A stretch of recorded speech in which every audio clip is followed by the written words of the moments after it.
2022년 3월 마지막 주, 4월 첫째 주인 오늘은 지난 한 주간 호주에서 가장 이슈가 됐던 뉴스를 소개해드리도록 하겠습니다. MKL 시드입니다.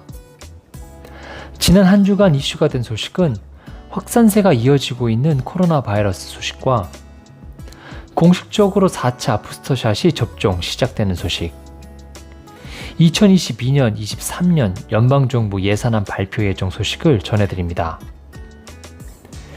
BA2 오미크론 바이러스는 이번 주에도 호주 전역에 확산되는 모습이었습니다. 뉴사우스 웨일스주에서는 5주 만에 코로나 확진자 수가 5배나 급증했으며 빅토리아주는 2배가 늘었습니다. 퀸즐랜드 주에서도 확진자가 계속해서 늘고 있는 상황인데요. 퀸즐랜드 주 공립학교에 백신 접종이 지연되는 상황 속에서 코로나 확진자 수가 55%나 급증한 것으로 나타났습니다. 퀸즐랜드 주에서 약 14,000여 명의 학생들이 코로나 바이러스에 감염된 가운데 퀸즐랜드 주 정부는 학교에서의 마스크 착용 의무화 재개 여부를 고려하고 있습니다.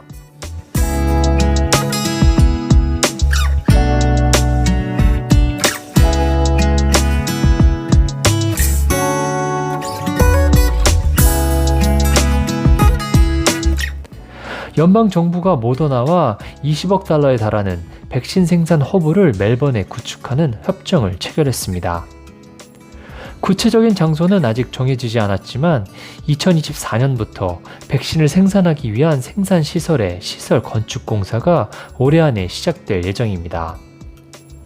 이는 호주의 남반구 최초로 mRNA 백신 생산시설이 건설됨을 뜻합니다.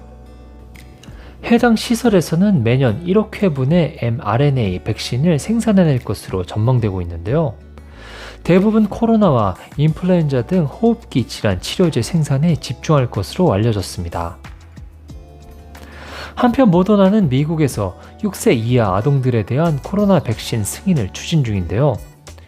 모더나 측은 코로나 예방에 대해 2세에서 5세 사이 아동들은 38%, 6개월에서 2세 사이는 44%의 효과가 있었다고 발표했습니다.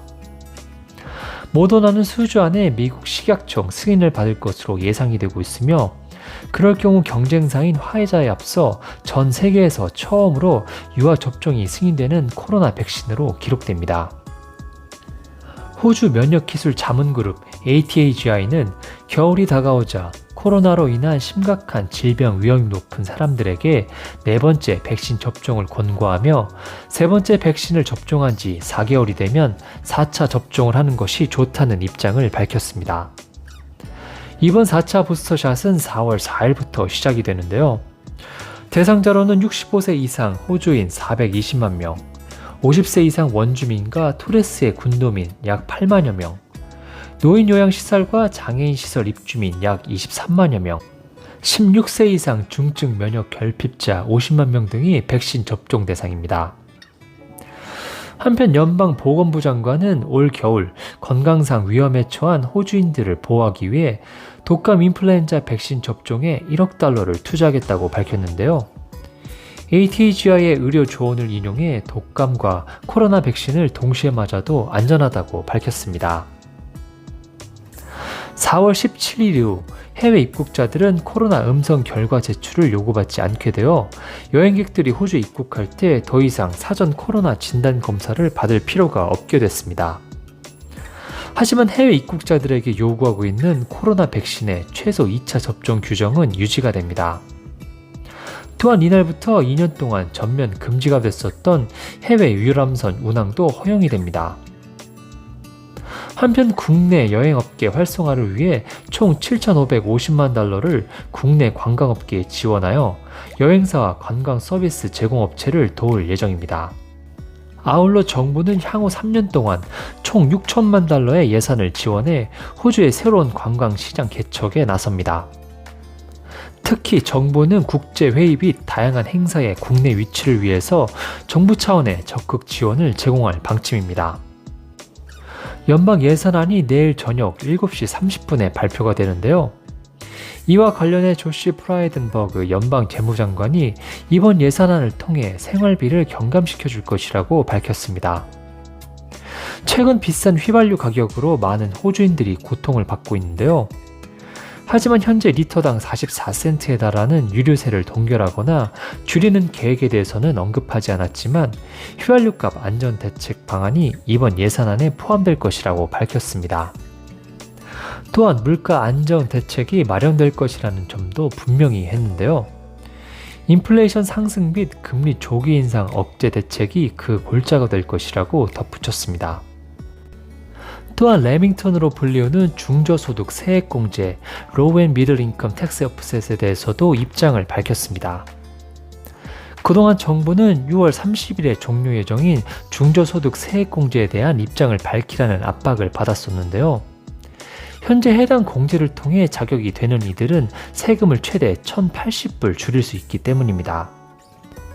이와 관련해 재무장관은 중저소득 세액공제는 대공황 이후 경제가 큰 충격을 받은 시기에 재정 부양책으로 고안된 것이라고 밝히며 일시적인 제도였지 영구적인 세금 시스템이 될 수 없다고 말했습니다. 이번 예산안을 통해 더 많은 호주인들이 집을 살 수 있도록 돕는 새집 보증제도 뉴홈 개런티를 확대 운영할 방침으로 대상자를 연간 5만 명으로 늘릴 예정입니다. 이에 따라 7월 1일부터는 생애 첫 구입 희망자들이 최소 5%의 보증금으로 신규 또는 기존 주택을 구입할 수 있도록 정부의 도움을 받게 됩니다. 또한 2%의 보증금으로 생애 첫 주택을 구입할 수 있도록 돕는 싱글맘과 싱글데디에 대한 혜택 역시 해마다 5,000명으로 늘어납니다. 또한 생애 첫 주택 구입자가 아니더라도 호주 지방 도시에서 새로운 집을 구입하거나 지을 경우에 혜택을 주는 지방주택 보증제도 리저널 홈 개런티가 도입될 예정인데요. 약 10,000명이 해당 혜택을 받을 것으로 전망이 됩니다. 한편 또 다른 관심사인 기존 육아휴직 조항에 대한 변경안이 이번 예산안에 포함될지 여부에 대해서는 별도의 언급을 하지 않았습니다. 현재 1차 양육자의 경우 최저임금 수준으로 18주, 2차 양육자는 2주의 육아휴직을 갖도록 하고 있습니다. 오늘은 확산세가 이어지고 있는 코로나 바이러스 소식과 공식적으로 4차 부스터샷 접종이 시작되는 소식, 2022년, 23년 연방정부 예산안 발표 예정 소식을 전해드렸습니다. 이번 주 주간 뉴스는 여기까지고 다음 주에 다시 찾아뵙겠습니다.